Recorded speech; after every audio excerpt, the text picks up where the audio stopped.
2022. Tonight, the race for governor, the Republican primary debate. The top candidates take on the biggest issues facing Wisconsin. Education. Some of the pressure that's been put on teachers in the last couple of years is taking its toll. Disparities in public health. We're not going to fix it unless we're willing to really dismantle the system and rebuild it. And how the candidates will lead by the state's motto and move Wisconsin forward. Former Lieutenant Governor Rebecca Clayfish, businessman Tim Michaels, and State Representative Tim Ramthun. Presented by TMJ4 News. 620 WTMJ. Wiz Politics. The Milwaukee Business Journal. And Marquette University. Live from Marquette's Varsity Theater, here are your moderators, Charles Benson and Sharon Sims.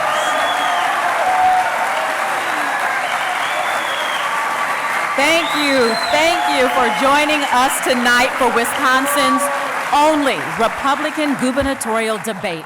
Now, we have a huge crowd, as you could hear right behind me. We just heard them, and the candidates you see up here tonight have met the debate's eligibility requirements, demonstrating a minimum and reasonable threshold of statewide public support. This debate is being broadcast in every corner of the state, from Superior to Eau Claire, Madison to Green Bay. All right, so I want to go over some rules for the candidates. You get 60 seconds to answer a question, 30 seconds if we have a follow-up to that question. Now, if you run over time, this is what you're going to hear. And if one of your opponents mentions your name in their response, you will get 30 seconds to rebut. And prior to the debate, we drew names to determine the order in which the questions will be asked and the order of the closing statements. The first question is going to go to Mr. Ramthun. All right, we begin with breaking news on the state surplus. Tax revenues continue to grow, pushing the state's estimated surplus even higher. On Friday, the Department of Revenue now estimates the two-year surplus at $5.4 billion at the end of the fiscal year 2023. That's higher than the $3.8 billion the Legislative Fiscal Bureau estimated earlier this year. The key caveat there is the new numbers are based on no changes to expenditures and future revenue. So, Mr. Ramthun, let's begin with you. Be specific. What are the priorities in your first budget? How would you use this huge surplus? And outside of tax cuts, would you cut dollars from the state budget? Thank you for the question, and I would like to thank everybody for being here tonight, and thank you for your work with TMJ and for Marquette University. In short, the 5.4 tells me that we tax too much. You can't answer that question without talking about taxation. So one of the things I'd like to do is not take the money from the people in the first place. So I'll be working with the tax codes, whether we do address a reduction of taxes through the sliding scales, whether we do a flat tax, or whether we do an appeal or repeal of the state income tax. In one way, shape, or form, we have to reduce taxes. As far as where we could put the money, not taking it from the people is my number one. Number two, if we have it, we would put it toward funding law enforcement to help our criminal justice areas. We have issues with agriculture. There's plenty of areas to go within the budget. This is an extraordinary surprise, and it's a good reflection of what we've been doing in the legislature for the last several years as Republicans. Thank you. Mr. Michaels, the same question to you. What priorities are in your first budget, and how would you use this huge surplus, again, $5.4 billion, and outside of cutting taxes, how would you cut dollars from the state budget? Yeah, thank you. And again, thank everybody for coming tonight.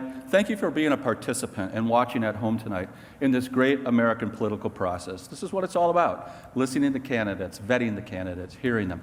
I'm kind of stunned, this breaking news. I haven't heard that. $5.4 billion. That's right. The people of Wisconsin, the hardworking, tax-paying people of Wisconsin, have been overtaxed. I'm going to do tax reform in the state of Wisconsin, and I am the best candidate to do that. Why? Because I am not beholden to anyone in Madison. I'm not taking any money from PACs, lobbyists, special interests, and the biggest problem that we have in government is most legislators, not all, but most, go to the Capitol building in Madison or Washington, D.C., and their number one priority is to get reelected. I am doing this to serve the people of Wisconsin. I have the backbone, the experience to get that done and reduce taxes here in the state of Wisconsin. Mr. Michaels, I appreciate your response, but I'd like you to give me some more examples on what your first budget priorities would be. Well, my first budget priorities are in sync with my biggest priorities, and I want to do election integrity, I want to reduce crime, and I want to make sure that we have education reform. So there's no greater investment than the future generations of Wisconsin. The problem there is we're already throwing so much money at education. That's been the fix, if you will, for the last 10 or 20 or 30 years. More money at education, more money at education, and it's not working. The definition of insanity? We'll leave at that. Ms. Clayfish. Charles and Shannon, thank you so much for hosting, along with Marquette University, all of our friends and neighbors at home. Thank you for watching tonight. And to my opponents, Tim, thank you for being here. Tim, thank you for showing up tonight. My priorities are our first budget, making sure that that $5.4 billion surplus gets returned to the taxpayers of the state who have worked so hard to earn it, despite the fact that Joe Biden and Governor Tony Evers, in their weak and failed leadership, have collaborated to penalize the people of Wisconsin and this country. That's why we're dealing with this crisis of affordability, this worker shortage and supply chain shortage. Our first budget, we're going to do welfare reform and massive transformational tax reform. We're going to move everyone to a 3.54% tax, and we're going to gun toward eliminating the income tax altogether. We're going to eliminate the taxation of all retirement income, do universal school choice, and put 1,000 new cops on the streets. We'll have to leave it at that. I just want to follow up because you talk about, Ms. Clayfish, about eventually eliminating the state income tax. That's a big number. How would you fill that in to get there? Right now, you're talking about a $5.4 billion surplus, which is extraordinary. And we have the wherewithal right now to move toward a 3.54% flat tax. That would be our first goal in order to ensure that people are keeping more of their own money to fight this Bidenflation from within their own household budgets. My goal is to eventually eliminate the income tax. That will require some sacrifices in government, but I've already committed to moving state agencies out of Madison and cutting state agencies. Since we're talking about extra revenue and billions of dollars, the American Rescue Plan Act states that if Wisconsin expands Medicaid coverage, the state would get $1.1 billion to cover the uninsured. Would you consider these federal dollars? If not, why? Mr. Rantham, you start. Back to the first question? It's still at one same topic, so Okay. Mr. Rantham. I would not be willing to accept federal dollars. One of the problems we have in government is we are led to do things through money and influence, and it causes individuals and people and process to not serve the people. I'm a candidate of, by, and for the people, and to work for them and do for them, we've got to stay away from the influence from the federal government. So I would be not inclined to accept those dollars. I believe Wisconsin can function well on our own and within our own, and we're proving that with a $5.4 billion surplus. We can handle it. Mr. Michaels, you get to go now.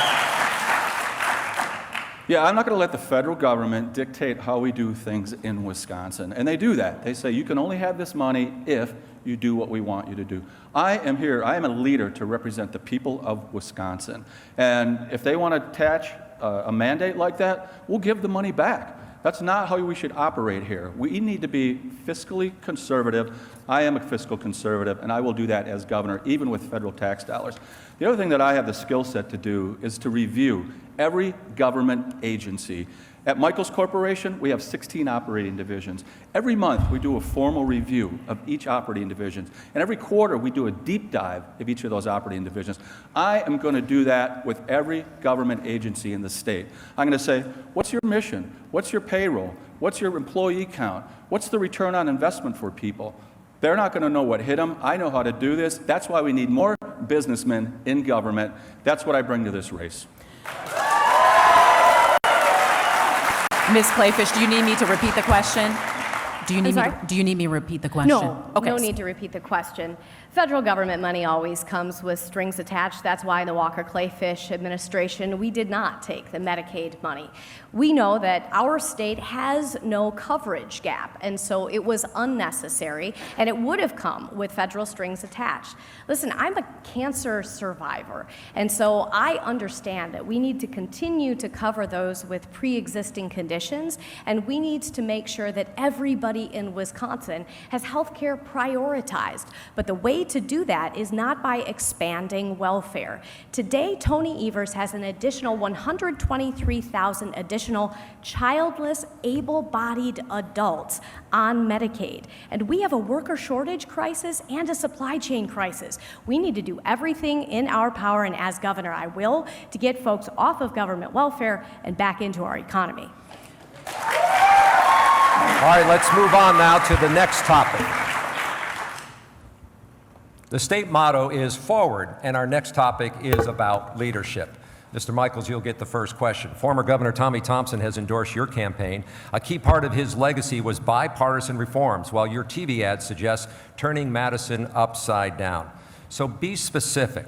From what in your business experience would provide leadership to bring to Madison that original, innovative idea to move the state forward for everyone, not just the people who vote for you? Great question. Thanks, Charles. The biggest problem that we have in Madison right now is lack of leadership. And I have a very thorough and deep leadership background. From my 12 years in the United States Army on active duty as an Army Ranger and 25 years as a successful businessman, I understand how to bring people together and solve problems. I can make plans, execute plans, and get things done. It's too rare in government today. I think a lot of people are in way over their head. They don't have the background. It's in their heart to do the right thing, but leadership isn't something you learn on day one. It comes from real life experience, and I have that going all the way back from being the commander of the Tomb of the Unknown Soldier to today helping lead a company with 8,000 people. That's 8,000 great family supporting jobs with great health care and great benefits. That's what we need to do. I know that if you take care of people, great things will happen. I will lead the state and take care of the hardworking, tax-paying people of Wisconsin. So just a quick follow-up on that. Do you have an original or innovative idea that you want to take and put into your administration? Well, I think what I just talked about a minute ago, reviewing every single state agency, that's very important. I'm sure there's a lot of fraud and abuse and inefficiencies in government. I'm going to find them. I know how to do that.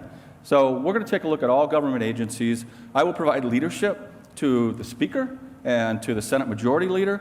That's one of the problems that we have right now, and we will get things done. Our biggest problem in Madison is we have Tony Evers as governor right now, and he's been weak from COVID to Kenosha.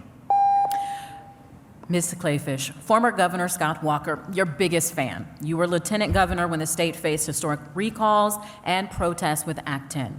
What innovative ideas do you have that will help Wisconsin lead the nation? But how will you work with both sides of the aisle to move this state forward? Shannon, I don't think it's going to be enough to say we're going to turn Madison upside down. We need to turn Madison right side up because Tony Evers already has turned it upside down with his weak and his failed leadership. I actually have a history of working across the aisle to get things done. My co-chair on the Task Force for Minority Unemployment happened to be a Democrat, and most of the people I worked with when I brought together the Interagency Task Force on Homelessness happened to be from the other side of the political aisle. When I worked to shut down Lincoln Hills and get an amendment put on that bill to assure that not only would we close that youth offender facility and open a youth offender facility in southeastern Wisconsin, but reopen our northern facility to serve adult offenders, the same thing happened. It was bipartisan agreement. Because I have experience and have served in Madison in roles of executive before, I believe that I'm the right person to get this done. All right, thank you. Mr. Rantham, you have been in a feud with Speaker Robin Vos, saying you wanted to punch him, quote, right in the nose. How will you lead your own party and work across the aisle to bring innovative ideas? How will you work across the aisle to bring innovative ideas to move the state forward for everyone? To set the record straight, I was asked to exit a meeting that I should have been at. and the action to have me do so was an act of a bully. So in expression to the media, I said, the way you treat a bully is you punch him in the nose. I didn't say I wanted to punch him in the nose. I said, you have to push back and say no, and that was my reflection. So that's what I said. Now, innovative idea, buckle up for this one. I would like to push very hard to eliminate the tax levy for schools on our property taxes. We talked earlier about a surplus. It's a transformational time for our state and for our nation to think out of the box and do things of, by, and for the people. And one of the things we need to do is take the burden of taxation off their backs. We've got elderly paying for property taxes. They paid their whole life to stay in the home they want to stay in. All right, we'll leave it at that. And our next topic is jobs and the economy. Wisconsin's unemployment rate remains near record lows, but the jobs recovery remains uneven. According to the Wisconsin Policy Forum, one of the biggest long-term challenges is for healthcare workers. That's the shortage right now. So, Ms. Clayfish, the first question is to you. Wisconsin Manufacturers and Commerce endorsed your campaign. They oppose minimum wage increases, and the last time the state raised the minimum wage was in 2009. What specific action would you take to encourage young, entry-level workers to stay or come to Wisconsin? Thanks, Charles. So we need to make sure that we're keeping our Generation Z workers right here in Wisconsin. I have 2 daughters. They're in the audience tonight, and I want them to stay right here at home. But the way you do that is ensuring that they can keep more of their own money. That means we need to focus tax reform on the income tax. In the Walker-Clayfish administration, we spent a lot of time focused on the property tax. Gen Z workers aren't buying property right now. We need to move to a 3.54% income tax. And then we also need to eliminate the personal property tax so small businesses can put more of their own money back and make capital investments in their employees. On top of that, we need to eliminate any sort of vaccine mandates in Wisconsin and mask mandates in Wisconsin. Healthcare freedom is going to be an important thing to keep young workers in our state. All right, Mr. Rantham, how will you direct state resources to address an aging population and a shrinking work shortage?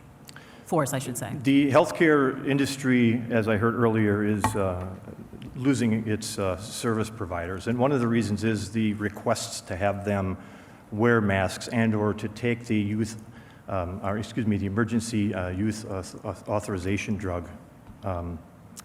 Anyway, the jab, let's call it the Frankenshot, okay? So people are leaving, people are leaving the industry. That's one reason we're driving them out. As far as bringing them back, we have to look at education, to enhance education, to have people want to have Wisconsin be a destination state, and we have to address the taxation element. We have a burden on all of our people, and they don't want to stay here. They come to our schools and get educated in our universities, but then they leave and go to other states. We need to retain those people in our states to help them be part of our society and to help keep our industry growing and keep our state lively and well. Mr. Michaels, you want to incentivize students to pursue education in high-demand fields and stay after graduation. Be specific. What kind of incentives are you offering? And would those incentives be available for DACA students who graduate from Wisconsin high schools? Yeah, one of the greatest things that we do in Wisconsin is we build things with our hands. We're very good at it, have been since the founding of the state. And we have a problem in high schools today where a lot of teachers are saying, you need to go get a 4-year degree, something like Eastern European literature. Then you graduate with a lot of tuition debt and very little prospect for employment. I want to have more training in high school, train these young men and women to become welders, machinists, tool and die makers. These are great paying jobs as well. You can make over $100,000, sometimes up to $200,000 as a lineman. So let's focus on that. These are family supporting jobs where you can have a great career and you can have a happy life. That's how we'll keep people here in Wisconsin. We'll get the economy even hotter than it ever could be. I know how to do that. I've done it. We've grown our business from a few hundred employees to over 8,000 employees today. But that's the kind of leadership that we need in the governor's office. You mentioned incentivize students to do this. So either go to education You talk about incentives here for students, for either education and to keep them here. What incentives are you talking about, and would you include that for DACA students who graduated from Wisconsin high schools? Well, let's incentivize them by having their high school training. If they start taking VOTEC classes in high school, let that apply to the post-high school education that they're getting. And it shouldn't cost much at all if you want to be trained to become a welder or a machinist or a tool and die maker. This is a great investment for the state of Wisconsin, to have our education train people to build things with their hands. Again, that's what we've been doing since the founding of our state. We're good at it, and that's what I want to do as governor. Just a quick yes or no. Yes for DACA students? I'm sorry? Yes or no for DACA students as well, the incentives? What kind of students? DACA. The Dreamers. DACA Dreamers. students? You know, I want to look at the details on everything before I agree to anything of them. All right, well, we're talking about education, and we'll keep in that vein. Mr. Rantham, you have called for a fact-based curriculum for all students. Who determines who those facts, and how would your plan address teachers and parents who worry that your plan could deter teachers from building fact-based curriculum on topics of diversity and inclusion? We have societal issues today, and I believe it stems back at least to 10 years since Common Core came in. So when I think about curriculum, I want to address the issues that cause us to pull away from reading, writing, and arithmetic. I want the elements of SEL and 1619 project and CRT and elements like that to not be in our classroom. So when we focus on academics and we focus on getting students prepared for society, I think the methodology to do that is to have them in line with those requirements so that when they graduate they can fit the job search process and become part of our society a lot faster. So that's my focus there. Does any of that equation equal character? And you mentioned a number of different examples, but I'm not clear on what you're saying. Well, I think growth in character and giving people the tools to have interpersonal skills and to understand how they can navigate through life is a critical element in education. But we have to get back to the basics as well, and I think in the last several years we've pulled away from that, and we need to return. Mr. Michaels, your K-12 plan includes a blueprint for parents, calling to give parents more control. Be specific. What legislation would give parents more control in the classroom and curriculum without inserting partisan politics in fact-based curriculum on race or gender? Absolutely. I want to give parents more control. And the way you do that is through universal school choice. It empowers parents. The tuition dollars go to the parent, and they can attach that to their son or daughter and go to the school of their choice. Competition is a great motivator. It's a great motivator at Michaels Corporation. If we're not innovating every day, we're losing. If we're not getting better every day, we're losing. So we're going to empower parents, and parents can go to their school board, go to the administrators, and voice their opinion and say, no more of the CRT. Let's get back to the ABCs. There's a school just north of here, about a mile north of here, where the reading comprehension skill is 0. We are completely failing those students. Reading is the foundation to all learning, reading, writing, and arithmetic. We have to do better. Tony Evers has been in charge of education one way or another for the last 15, 20 years as superintendent of DPI, as the governor, and Wisconsin's education continues to decline. We need new leadership, and we will get education back to parents' control. But how would you make sure that partisan politics are not part of the fact-based curriculum for race or gender? So the problem that we have right now in Madison is the teachers' union has so much influence, and the educrats have so much influence. We need a tough leader that's going to stand up and do what's right for parents, do what's right for schools, do what's right for students. We're failing them right now, and that's what I'm going to do. Ms. Clayfish, your K-12 education plan includes a ban on teaching, quote-unquote, inherent racism. How would you legislate teachers and educational material in schools across our state that won't hinder real-life historic conversations about race and gender in America? Well, we all know that critical race theory and critical race feminism have become hot topics and buzzwords. And the fact that we're even debating what is fact, what is objective, and what is subjective is almost comical. This seems to be something thrust upon this debate by the media, because fact is fact. Objective is objective, subjective is subjective. And so it's very important to me that schools teach fact. My children were two of those who were locked out of their classrooms by Governor Tony Evers. My children had to be homeschooled, sitting on their beds, while they had to use their hotspots from their cell phones to connect to the internet, because we still don't have rural broadband. And I was appalled by the garbage that came out of those computers, and I wonder about the moms out there who weren't standing at the bedroom door listening to everything that happened. That's why we need to pass, and I will sign a Parents' Bill of Rights. We will do universal school choice, and we will ban the teaching of critical race theory. We're going to remain on the education topic. We're going to remain on that, and this question will go to you, Mr. Rantham.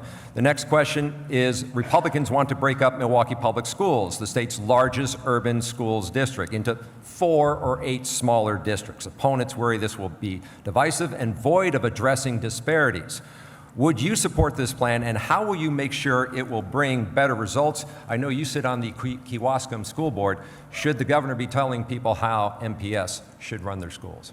Well, I appreciate the question very much, because I think the size of the district is at the core of the problem. It's probably too big to handle, too big to manage. So it makes sense to me to break it into smaller pieces. Divide and conquer is sort of the mentality I'm having on that. In doing so, however, will there be additional costs and overhead from additional administrative personnel that you have to compound by a factor of 4 when you had it covered by 1? But I still think the value return for the investment taken by breaking up the district to make it more manageable, would be best served if we did do that. And there was a bill that was vetoed by the governor this session, and I vaguely recall I was on that bill for similar reasons. I felt it would be good to break it up. But how will you make it so that you get better results? What do you put in it to get a better result? Metrics against performance within each new district. And it would be measured more frequently than annually, probably quarterly, right out of the gate, to make sure that we're on track to make the goals. So we would be wanting to measure them more frequently and more rigidly. Mr. Michaels, the same question to you. Thank you. Yeah, if MPS was a business, it would be bankrupt. It is completely, utterly failing the students in Milwaukee. We have to do better. We're going to do that through the universal school choice. We're going to create more competition. And breaking up MPS, I'm willing to look at that, certainly. Anything that works. Right now, it is a complete disaster.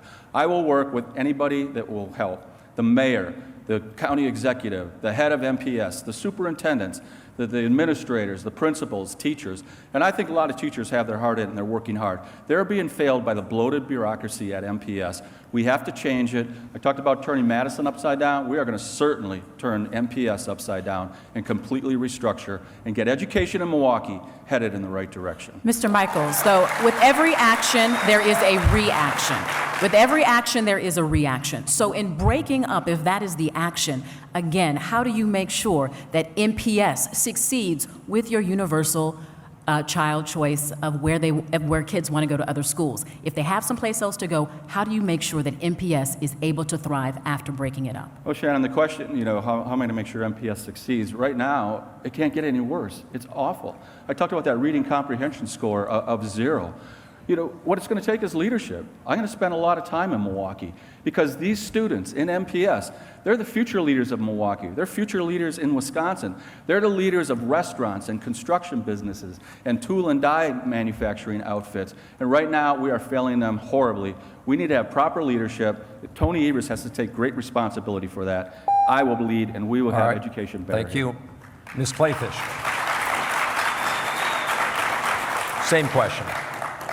We've tried it so many different ways. We've tried to work with any number of government elected officials, but at the same time, this is not about government holding MPS accountable anymore. This is about parents holding every public school across Wisconsin accountable. And that's why I am proud to have invested in school board races all across Wisconsin. In this last April's elections, we invested in 116 races. We won 85 of them because we love to work with grassroots moms and dads who want to take back control of their local government and hold it accountable. But sadly, the one candidate I invested in for the Milwaukee Public School Board lost. Why? Because the teachers' union bosses have a stranglehold on MPS and Tony Evers. This is why, when in open records requests, we discovered that Tony Evers was sitting there pandering to his teachers' union bosses who pay for his elections. I didn't hear an answer on whether you would split up the district into 4 or 8. Sorry, I get a little passionate, Charles, about this because I have 2 public school kids, and it was my initial idea, yes, to break up MPS because there is no superintendent in America who can possibly know the names and families and be held accountable by 70,000 different kids. All right, we're going to move on to next topic. Moving on to public health. Public health. No one expected COVID, but it exposed the public health crisis in our state when it comes to access and disparities in health care. Hospitalization numbers paint this picture. Black hospitalization rates are 1.7 times greater than compared to white Wisconsinites. With nearly 1,700 hospitalizations per 100,000 people, similar disparities are seen across other races as well. What are your priorities as governor for more funding and services to specifically address those health disparities in all communities, especially the African American and Brown communities? This question goes to Mr. Michaels first. Yeah, it's a great question, and I understand the importance of health care. At Michaels Corporation, we have platinum health care. Why is that? We know if you take care of your people, good things will happen. As governor, I want to take care of the people of the state of Wisconsin, and we need to make sure that they have access to great health care. We need to make sure that the money is there. I will never compromise my conservative principles, but taking care of people, people that are our future for this state, people that are contributing to our economy, people that are contributing to our society. We need to make sure, regardless of skin color, that you have the same access, the same health care. If you do that, you will get a great return on investment, and people will do great things for this economy and great things for this state. Ms. Clayfish, the same question to you. We need to make sure that we are doing better healthcare education, not only in socioeconomic levels like the ones discussed, but all across the state of Wisconsin. What we saw out of Governor Tony Evers was nothing more than political pandering. They used COVID as a political device and then turned government into a steamroller of our individual rights and liberties. We need to educate people so they can make their own decisions based on their own critical thinking skills. We also need to improve access to care. In many cases, that means mobile health care. And in other cases, it means we need to do a better job of recruiting healthcare professionals to areas where we know we're really struggling to get more people treating the people of Wisconsin. Mr. Rantham. This issue is severely dated. And we can stand up here and give you rhetoric and platitude, or we can take it by the horns and do something about it. The people we're talking about, all people, are God's children. They're all God's children. And for those who have much is expected. So it's our dutiful obligation to do what we can for them. Having said that, part of the answer to this question is education on the front end to get them job training so they can find gainful employment and have the coverages they need for their health services on their own. I think it's an integrity thing. We need to provide them that opportunity. For those who can't or don't, we have to do something more for them and provide more funding so that they can get the health care they need, because if their lives are at stake and they're important to our society, we've got to take care of that. And it's our dutiful obligation. So we need to do more. We need to stop talking about it and get it done.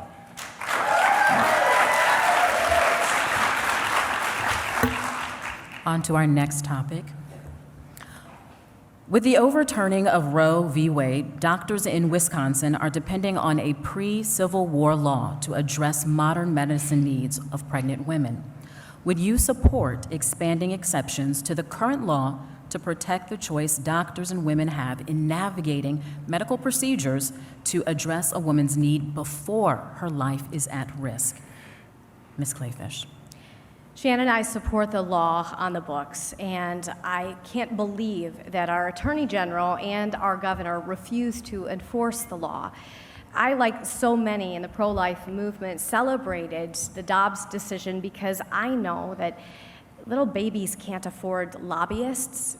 It depends on people like all of us in this room, all of you at home, to defend the lives of the unborn.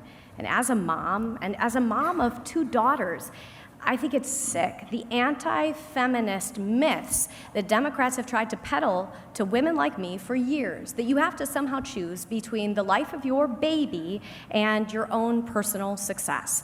It's a lie, and Democrats don't get to tell it anymore.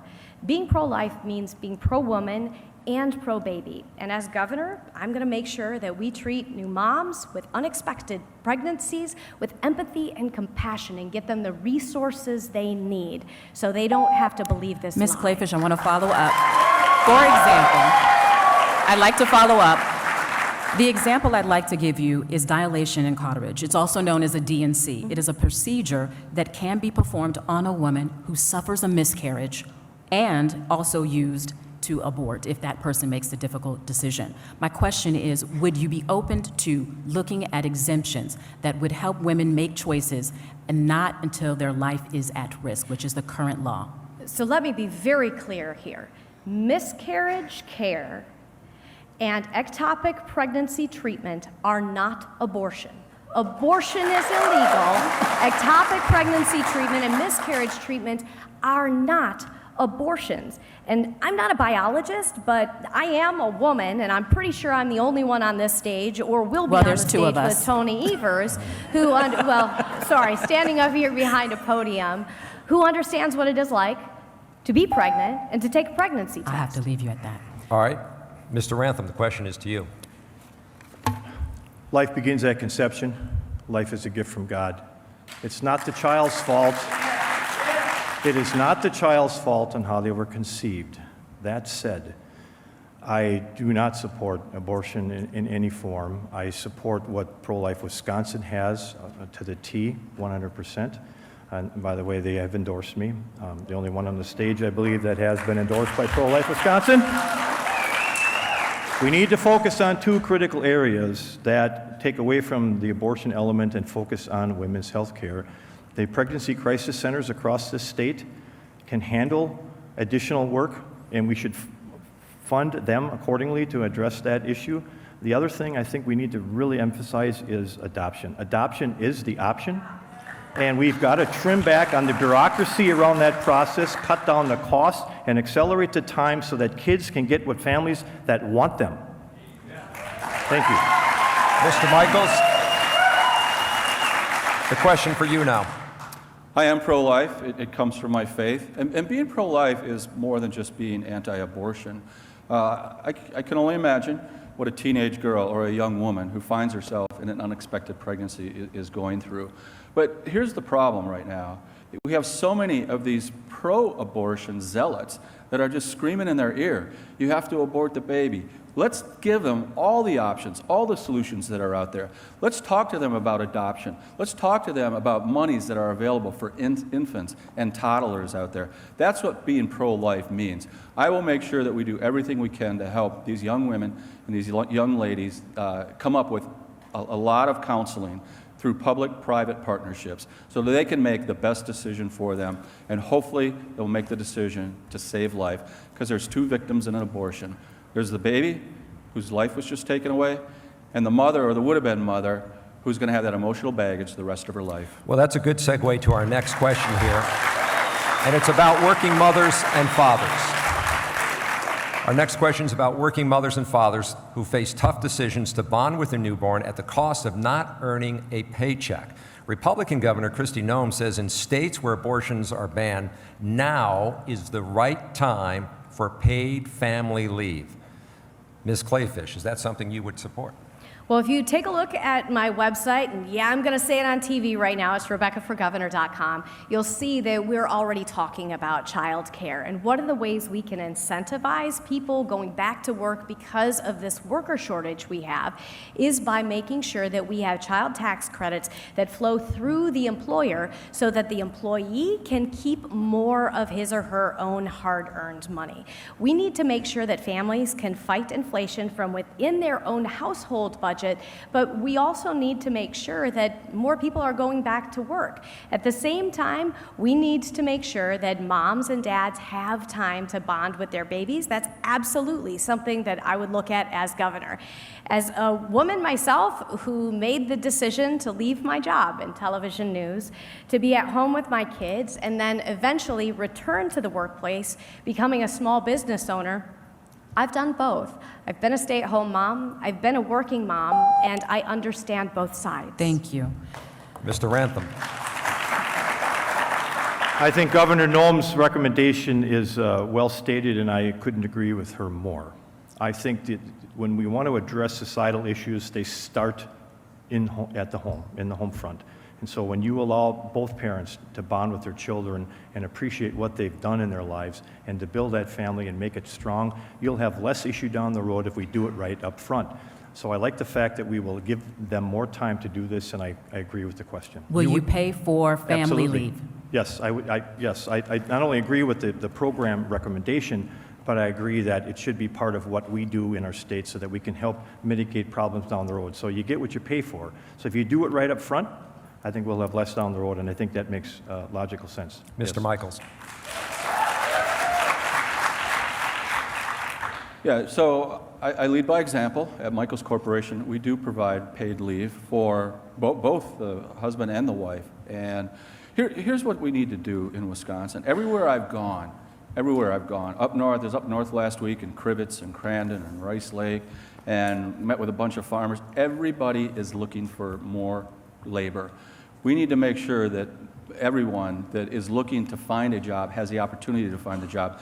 That's how you get the greatest health care that you possibly can. Get a job. That's the way it should be, rather than relying on the government for health care. So there's a lot of opportunity out there to find jobs. I will support health care and time off for mothers and fathers. So you're saying you would support paid family leave? You would Yes. get that into Wisconsin law? That's correct. All right. The Republican lawmaker who chairs the State Assembly, I'll wait. New topic. We're changing topics now. The Republican lawmaker who chairs the State Assembly Committee on Campaigns and Elections wants to decertify the 2020 presidential results. This is an idea that even Speaker Voss says is not allowed under the Constitution. Mr. Rantham, you have made decertifying the 2020 presidential election results your #1 issue. What evidence do you have, either from former Justice Michael Gableman's $1 million review or even on your own, to support decertification?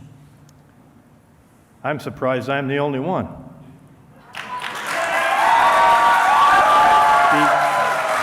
Because the effect of fraudulent elections is causing a lot of the problems we're talking about today. Wrong person, wrong role, wrong time. We've got to get this fixed so we can do it right. There's selections, not elections, if we don't get it right. The receipts coming in on the information that supports the fraud happened and the election was manipulated and the outcome was changed continue to come in every day.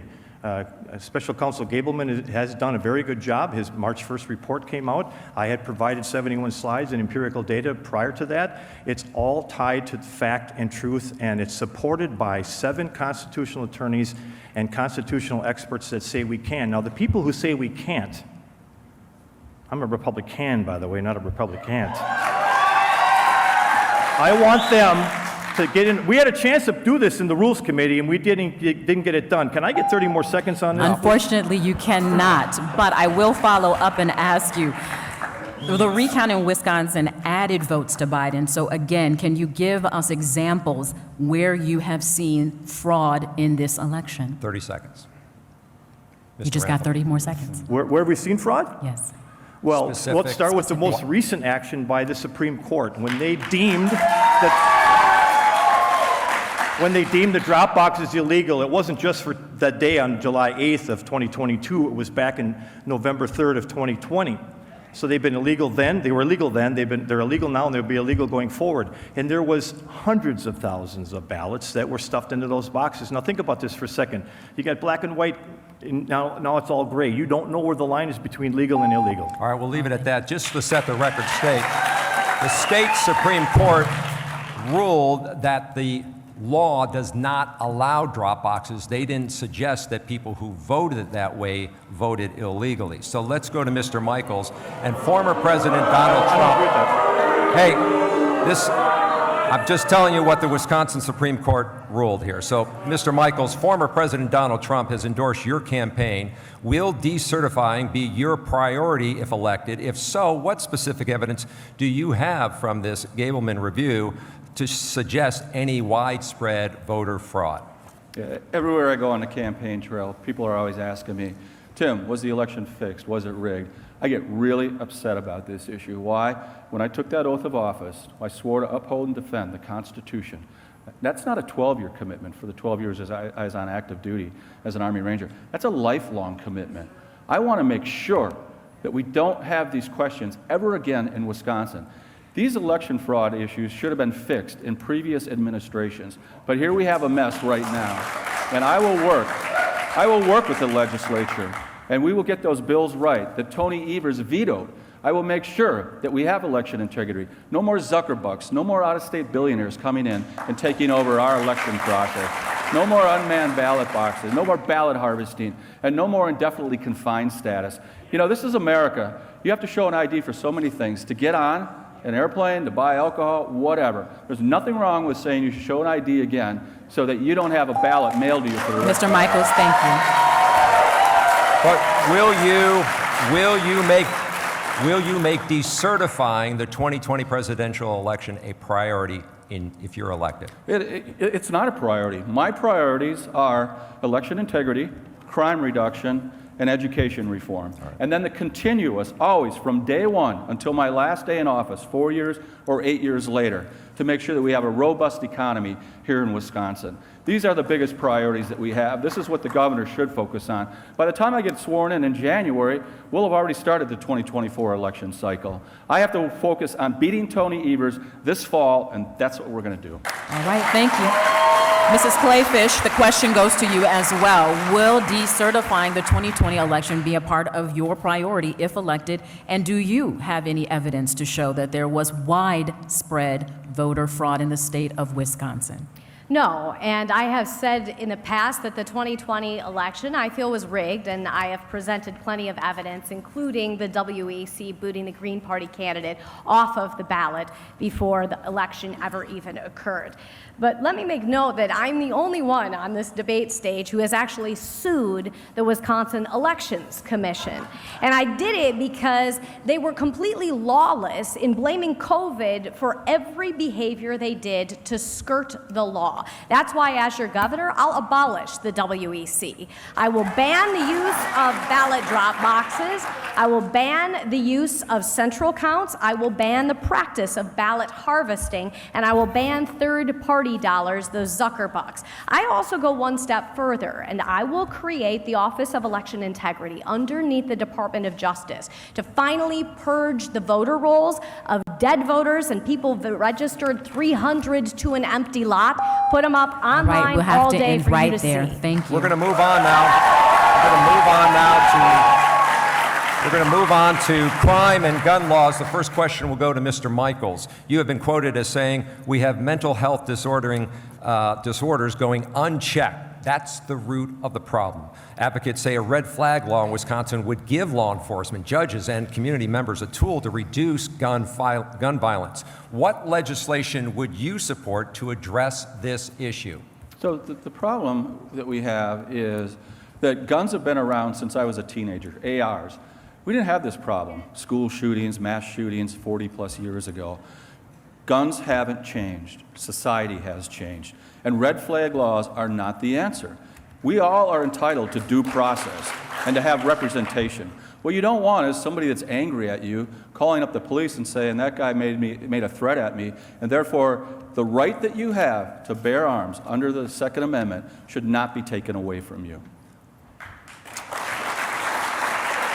Ms. Clayfish, Metro City Police Departments say that they are often outgunned by illegal guns. How would you get illegal guns off the streets? We have to understand that those illegal gun holders are doing so illegally. They are breaking the law. It's the bad guys, but I would add to that, it is bad district attorneys and bad judges who just let bad guys go with rap sheets a mile long to have a revolving door of criminal justice. That is why one of my very first steps is to pass bail and sentencing reform, to take away discretion from bad district attorneys and bad judges who just let these criminals back out on the streets. This is also why we have so many good cops leaving the profession, because they arrest a guy one day, he goes in, they spend their time doing the investigation, and then what happens? No charges are actually preferred. And then the same guy they arrested 5 days ago is right back out on the street. We need to fire John Chisholm, the Milwaukee County District Attorney, pass bail and sentencing reform, and put 1,000 more cops on the streets of Wisconsin. Ms. Clayfish, I want to be specific. Gun sellers do background checks on buyers who purchase guns. How does that impose on the Second Amendment, especially if many of the illegal guns that are on our streets may be purchased illegally through straw purchases? Straw purchasing is illegal. So again, why not do universal background checks? Background checks are performed on buyers right now. Where you see any sort of exclusion is like a familial transaction. You know that we've got 600,000 deer hunters who go into the woods every single year for gun deer season. I want to make sure that we're preserving our Second Amendment rights, preserving due process, and preserving Wisconsin's sporting heritage. Thank you. All right, Mr. Rantham, the Governor's Council on Domestic Violence reports there's been a 38% increase statewide in domestic violence related to deaths since the start of the pandemic. Over the last 2 weeks in Milwaukee County, 6 women have lost their lives to domestic violence, including a 19-year-old. So what specific action would you take, if elected, to reduce domestic and gun violence? That's got a lot of data packed into it. I would start with addressing the criminal justice side. I can't imagine some of these situations don't have previous events that indicate trends. So we have to arm our judicial process with mandatory minimums to keep the criminals and to keep the perpetrators from being released back to the public, and back home. The second thing is law enforcement increases. We have to do more to have more people available to police our cities and our communities so we can help protect the families when they are in need. Children and families departments have contact information, so when incidences happen at home, they can be called and they send people there immediately. So we've got to accelerate the exposure of support from those agencies as well. So there's a couple, 3 different avenues, but that's a historical issue too, and it's going to take a long time to get it fixed. But we'll start working on it under a rampant administration. All right, Mr. Rantham, thank you. Well, believe it or not, we have been flying through all of our questions here, and it is time now to move on to the closing statements. And prior to tonight, we wanted to let you know that Marquette Law School found that more than 1/3 of Republican primary voters are still undecided in this race. So with that in mind, we begin the closing statements, and I want to let the audience know here, please hold your applause until all 3 candidates get a chance to give their closing. We will begin, and there will be no rebuttals here. We begin with Ms. Clayfish.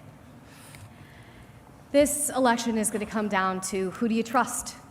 And I am a proven, tested, trusted conservative reformer. I'm proud to have been your lieutenant governor for 8 years with Scott Walker, passing reforms like prevailing wage reform and right to work. We defunded Planned Parenthood of all state dollars and shut down 5 Planned Parenthood clinics. We expanded school choice across the state. And of course, the granddaddy of them all, Act 10, which saved $15 billion. I've made promises, and then I've kept them. I say often the best indication of what you'll do in the future is what you've done in the past, and what I have done in the past is been an effective conservative reformer who has been up against this liberal mob and liberal money and been tested.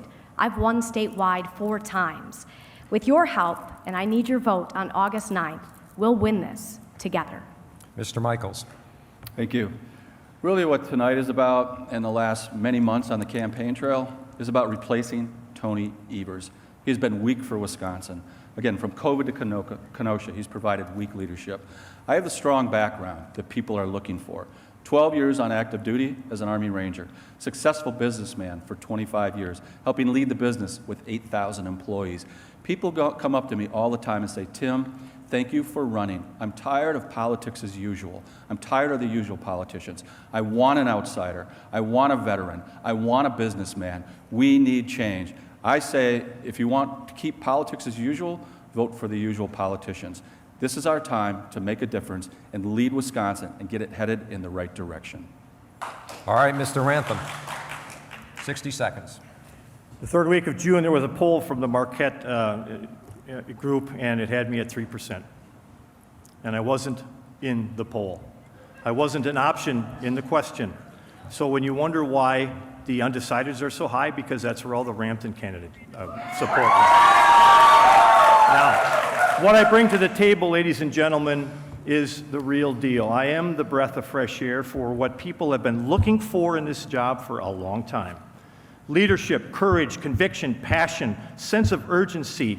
I can get things done quickly because I've proven it, not just in the private sector, for 45 years in multiple organizations, multiple industries, and multiple cultures. Not just one, multiple.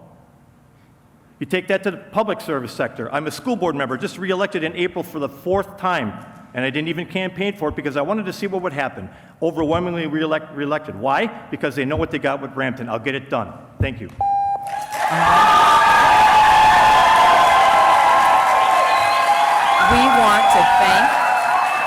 We want to thank you, Ms. Clayfish, Mr. Michaels, and Mr. Rantham for meeting us on this debate stage tonight. Now, there are 4 candidates in this race and on the ballot August 9th. The candidates, though, you heard from and see on this stage, met the debate's eligibility requirements, demonstrating a minimum threshold statewide of public support. Now, tonight at 10, you will hear from the 4th candidate, Adam Fisher. Also tonight at 10, I will sit down with a one-on-one with Governor Tony Evers, hear how he would handle the budget surplus, and to look at how consumers can face the rising gas prices. All right, now that you've heard where the governor candidates stand on issues impacting our state, make sure that you plan to vote. The primary election, again, is August 9th. You can scan the QR code you see right there on your screen for voter resources. It will tell you things like where to register to vote, how to cast your ballot, and who else is on that ballot. Well, this concludes our Republican gubernatorial primary debate. We want to thank Marquette University for hosting us. And let's give it up. Let's hear it from the crowd, and thank you at home for watching. Good night.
TMJ4 News